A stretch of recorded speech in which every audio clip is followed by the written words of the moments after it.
Hello everyone, biology में chapter number 16 चल रहा है, जिसमें आज का हमारा टॉपिक है पराजीवी पादपों का किस तरीके से औषधीय पादप बनाने में या फिर कृषि में किस तरीके से उपयोग किया जा रहा है। इसमें हमारा पहला टॉपिक है कीट प्रतिरोधकता। कीट प्रतिरोधकता नाम से पता चल रहा है, यानी कीटों के प्रति प्रतिरोधकता उत्पन्न की जा रही है। बेसिलस thuringiensis नामक जीवाणु, जिसे बीटी कहते हैं, प्राकृतिक रूप से मृदा में पाया जाता है। यानी कि बेसिलस जो thuringiensis जीवाणु है, जिसे बीटी जीवाणु भी कहते हैं, वो मृदा में पाया जाता है। इस जीवाणु को सबसे पहले सन 1911 में पहचाना गया था। इस जीवाणु में बीटी जीन पाया जाता है। शॉर्ट नेम इसका बीटी इसीलिए रखा गया क्योंकि इसमें जो जीन पाया जाता है उसे क्या नाम दिया गया, बीटी जीन, जो कीटनाशी प्रोटीन का संकेतन करता है। यानी कि वो क्या कर सकता है, कीटनाशी प्रोटीन का संकेतन करता है। इस जीन को क्राइजीन भी कहते हैं, दूसरा नाम इसका क्राइजीन है।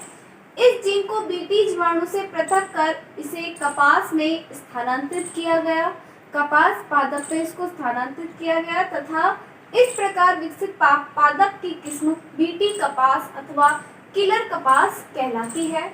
यह कपास गोलक शलभ यानी कि बॉल वर्म के प्रति प्रतिरोधी होता है। यानी कि ये बॉल वर्म जो रोग होता है, गोलक शलभ जो रोग होता है, उसके प्रति इसमें प्रतिरोधकता पाई जाती है। और वो प्रतिरोधकता किसके द्वारा उत्पन्न की गई, बीटी जीन के माध्यम से उत्पन्न की गई, जो हमें किससे प्राप्त हुआ, बेसिलस thuringiensis जीवाणु से प्राप्त हुआ। और कपास को क्या बनाया गया, गोलक शलभ के प्रति प्रतिरोधी बनाया गया। ठीक है, बात करते हैं शाकनाशी प्रतिरोधकता की। सामान्यतः अधिकांश शाकनाशी पौधों को इनमें आवश्यक अमीनो अम्ल के संश्लेषण को निरोधित कर मारते हैं। शाकनाशी क्या करते हैं, पौधों में आवश्यक अमीनो अम्ल का जो संश्लेषण करने के लिए संश्लेषण होता है, उसके लिए उनको निरोधित कर देते हैं और वो संश्लेषण नहीं कर पाते। जैसे कि ग्लाइकोफोसेट शाकनाशी एक एंजाइम 5-इनोल पायरुविक शिकीमेट 3-फास्फोसिंथेसेज, इसकी शॉर्ट फॉर्म में EPS की क्रियाशीलता का दमन करता है। यानी कि ग्लाइफोसेट शाकनाशी जो है वो पादप में EPS की क्रियाशीलता को कम कर देता है, यानी कि खत्म कर देता है। कई पादपों में EPS एंजाइम के अधिक उत्पादन से संबंधित जीन को स्थानांतरित EPS एंजाइम के अधिक उत्पादन से संबंधित जीन को स्थानांतरित करके ग्लाइफॉस्फोसेट के प्रभाव को कम किया जाता है। अभी तक इससे टमाटर, पिटूनिया आदि में इस प्रकार के पराजीन पादप विकसित किए गए हैं, जिनमें ग्लाइफोसेट शाकनाशी जो है उसके प्रति प्रतिरोधकता उत्पन्न की जा चुकी है। ठीक है, तो ये तो थे कीट प्रतिरोधकता और शाकनाशी प्रतिरोधकता। एक बार इसको नोट डाउन कर लेंगे।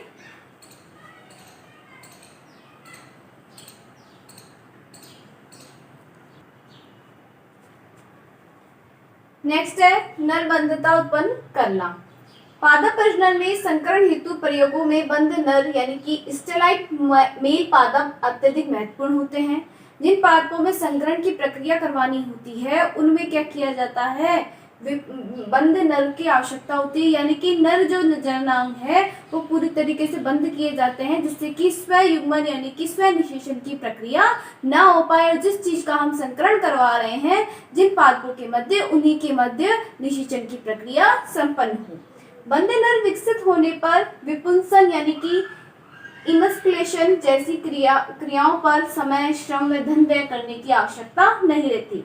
जब नर ही बंध होगा तो हमें उसे विपुंसन की प्रक्रिया कराने की आवश्यकता नहीं होगी। विपुंसन की प्रक्रिया में क्या किया जाता है, जो नर जननांग है, जो पुंकेसर है, उन्हें बांध दिया जाता है थैली में, जिससे कि वो जो पुंकेसर है वो मादा जननांग तक ना पहुंच पाए। तो वो प्रक्रिया कराने का जो समय होता है या फिर जो श्रम होता है, जो धन व्यय होता है, उसको खत्म कर दिया जाता है बंध नर के द्वारा। बेसिलस इमाइलोलिलिकेफेसियंस में से प्राप्त बोरेजन जीन को एग्रोबैक्टीरियम की सहायता से तोरियों के संजीन से समाकलित कर नर बंध प्राप्त किए जा सकते हैं। अब ये जो तो बार्जिन जीन है वो इससे बेसिलस इससे प्राप्त किया जाता है, और तोरैया के संजीन से, यानी कि तोरैया के जो जीन है उनके साथ क्या कर दिया जाता है, समाकलित कर दिया जाता है। समाकलित करने पर जो हमें नर प्राप्त होता है वो पूरी तरीके से बंद होता है। नर जो पादप होगा यानी कि नर जननांग जो होंगे उनमें जनन की क्षमता नहीं होगी। बार्जिन जीन द्वारा पराग कोशों में कैपिटल आरएनए नष्ट हो जाता है, जिससे बंद नर पादप विकसित होते हैं। जो उनका कैपिटल आरएनए है वो पूरी तरीके से नष्ट हो जाता है पराग कोशों में, जिससे कि नर पादप कैसा हो जाएगा, बंद हो जाएगा। ये क्रिया किसके द्वारा हो रही है, बार्नेज जीन के द्वारा। बार्नेज जीन के द्वारा ही नर पादप को बंद किया जाता है और ये प्रक्रिया संपन्न होती है। ठीक है, नेक्स्ट है फलों में विलंबित परिपक्वन। परिपक्वन यानी कि उनका पकना, एक तरीके से पादप का पूरी तरीके से पक जाना।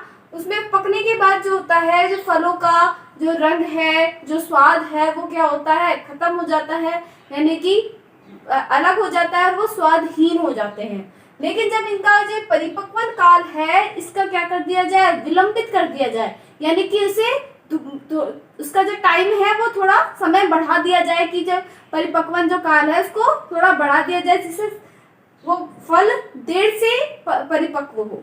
अमेरिका में विकसित पराजनी पादप टमाटर यानी कि फ्लेवर सावर टमाटर की आनुवांशिकता अभियांत्रित किस्म है। फ्लेवर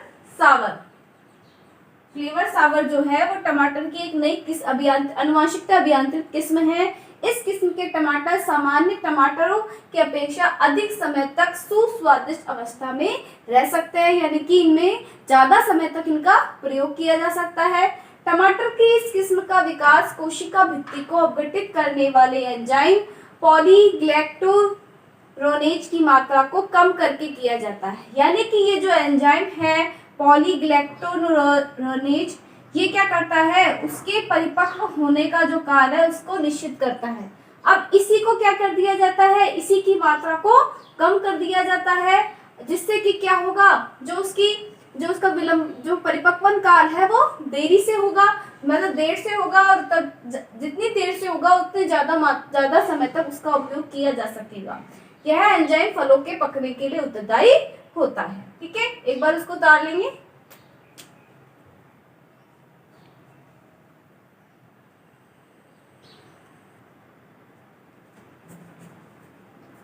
अगला है पराजीवी पादप जैव किण्वक, यानी कि पराजीवी पादपों का जैव किण्वक के रूप में भी प्रयोग किया जाता है।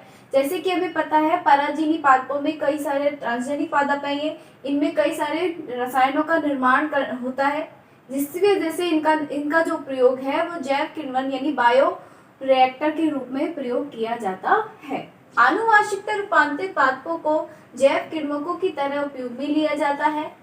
इस प्रकार के ट्रांसजेनिक पादपों में विभिन्न प्रकार के रसायनों का निर्माण होता है। इस कारण जैव प्रौद्योगिकी के इस क्षेत्र को आणविक कृषि भी कहते हैं, आणविक कृषि के नाम से भी इसे जाना जाता है।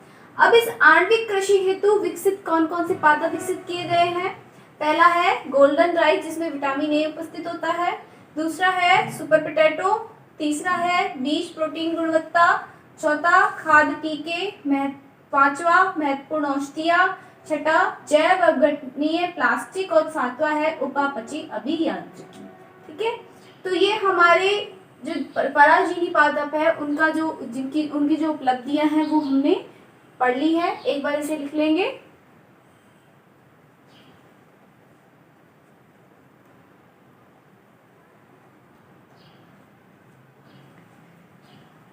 पराजीवी पादपों के लाभकारी उपयोग के अलावा उनके कुछ दुष्परिणाम भी होते हैं, जो पारिस्थितिकी में हमारे पर्यावरण पर और मानवों पर पड़ते हैं।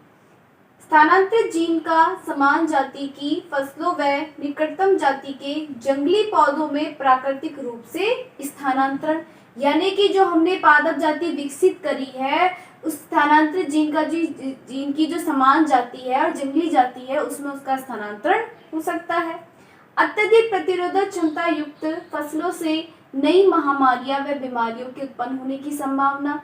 जो हमने विकसित पराजीवी पादप किया है उसमें प्रतिरोधक क्षमता अधिक होने की वजह से उसको भोजन के रूप में लेने पर कई महामारियां और बीमारियां भी उत्पन्न हो सकती हैं। पराजीवी फसलों के उत्पादों के उपयोग से उपयोगकर्ता में एलर्जी की संभावना। पराजीवी पादपों में बनने कुछ रासायनिक पदार्थों का भी निर्माण होता है जो कि क्या कर सकते हैं, मानव द्वारा ग्रहण करने पर उसमें एलर्जी भी हो सकती है। जंतुओं, सूक्ष्म जीवों, वायरसों आदि के जीनों का महत्वपूर्ण पादपों में समावेशित होने की संभावना है।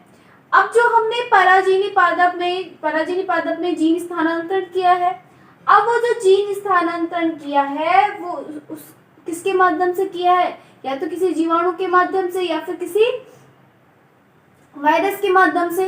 तो जब हम वायरस और सूक्ष्म जीव का उपयोग करते हुए जब इसका स्थानांतरण करते हैं तो वो उपयोगी जीन के साथ साथ जो हमने वांछित जीन स्थानांतरित किया है, कभी कभी उसके साथ साथ सूक्ष्म जीव या फिर जो जीवाणु है उसका भी जो डीएनए है, उसका भी जो जीन भाग है वो भी स्थानांतरित हो जाता है, जिससे भी काफी सारी बीमारियां उत्पन्न हो सकती हैं। प्राकृतिक पादप जैव विविधताओं के नष्ट होने का खतरा व नई किस्मों का प्रकृति द्वारा वरण, यानी जो प्राकृतिक जो पादप है, नेचुरल जो पादप है, उनका तो क्या हो जाना, विलुप्त हो जाना, और सारे ही नए पादप यानी नई किस्मों का प्रकृति में मतलब प्रकृति द्वारा उनको ग्रहण कर लिया गया है, कर लिया जा सकता है, यानी कि नई किस्मों की जो पादप किस्म जो है उनका ज्यादा उपयोग किया होगा, और प्राकृतिक जो पादप थे उनको वो पूरी तरीके से विलुप्त होते चले जाएंगे। कृषि के तरीकों पर प्रभाव व पारिस्थितिकी तंत्र में असंतुलन। कृषि के तरीकों में भी प्रभाव पड़ेगा। जो पराजीवी पादप है वो जो प्राकृतिक पादप है उनको तो खेती के द्वारा उत्पन्न किया जाता है, लेकिन जो पराजीवी पादप है उनको पहले प्रयोगशालाओं में तैयार किया जाता है, उसके बाद उसकी नई किस्में प्राप्त की जाती है। तो कृषि के क्षेत्र में भी क्या होगी, तरीकों में परिवर्तन आएगा। उसके साथ साथ पारिस्थितिकी तंत्र में भी क्या बना रहेगा, असंतुलन बना रहेगा, यानी कि जो जीव जिन पादपों पर निर्भर है पराजीवी पादपों के कारण वो उनको नहीं खा पाएंगे, यानी कि उनमें चेंजेस कर दिए गए पादपों में, तो जीव उनको खा नहीं पाएंगे, जिसकी वजह से पारिस्थितिकी तंत्र में भी असंतुलन बन सकता है। तो ये जो हमारा चैप्टर था पादप ऊतक संवर्धन, प्लांट टिश्यू कल्चर, वो कंप्लीट हो गया है। नेक्स्ट वीडियो में हम अगला चैप्टर स्टार्ट करेंगे। Thank you.